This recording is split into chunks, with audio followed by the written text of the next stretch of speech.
Talata 5. Sa kalayaan ay pinalaya tayo ni Kristo. Magsitibay nga kayo, at huwag na kayong pasakop na muli sa pamatok ng pagkaalipin. Narito, akong si Pablo ay nagsasabi sa inyo na kung inyong tinatanggap ang pagtutuli, ay wala kayong mapapakinabang na anuman kay Kristo.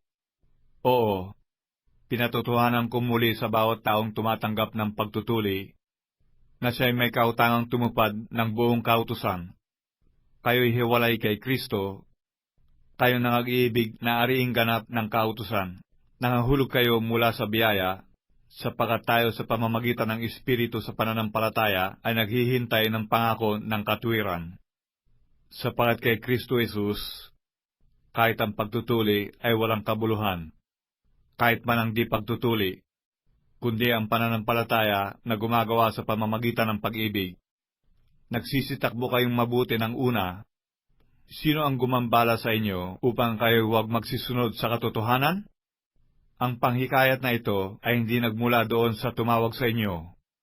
Ang kaunting libadura ay nagpapakumbo sa buong limpak. Ako'y may pagkakatiwala sa inyo sa Panginoon, na hindi kayo nagsipag-isip ng ibang paraan. Datapwat, ang gumagambala sa inyo ay magtataglay ng kanyang kahatulan, maging sino man siya. Ngunit ako, mga kapatid, kung ipinangangaral ko pa ang pagtutuli, bakit ako'y pinag-uusig pa? Kung gayon ay natapos na ang katitisuran sa krus. Ibig ko sana na ang mga nagsisiguro sa inyo ay gumawa ng higit sa pagtutuli, sapagkat kayo, mga kapatid, ay tinawag sa kalayaan. Huwag lamang gamitin ang inyong kalayaan upang magbigay kadahilanan sa laman, kundi sa pamamagitan ng pag-ibig ay mangaglingkuran kayo, sapagkat ang buong kautusan ay natutupad sa isang salita. Sa makatuwid ay dito, ibigin mo ang iyong kapwa na gaya ng iyong sarili. Ngunit kung kayo-kayo rin ang nangagkakagatan at nangagsasakmalan, magsipag-ingat kayo na baka kayo'y mangaglipulan sa isa't isa.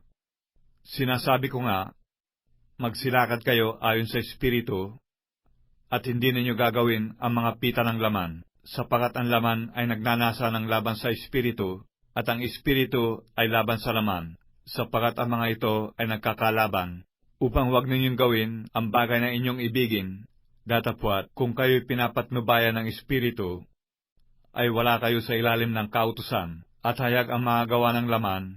Sa makatuwid ay ang mga ito: pakikiapid, karumihan, kalibugan, pagsamba sa Diyos-Diyosan, pangkukulam, mga pagtataniman, mga pagtatalo, mga paninibugho, mga pagkakaalitan, mga pagkakampi-kampi, mga pagkakabahabahagi, mga hidwang pananampalataya, mga kapanaghilian, mga paglalasing, mga kalayawan, at ang mga katulad nito. Tungkol sa mga bagay na ito ay aking pinagpapaunang ipaalala sa inyo, tulad sa aking pagpapaalala ng una sa inyo, na ang mga nagsisigawan ng gayong mga bagay ay hindi nagsisipagmana ng kaharian ng Diyos.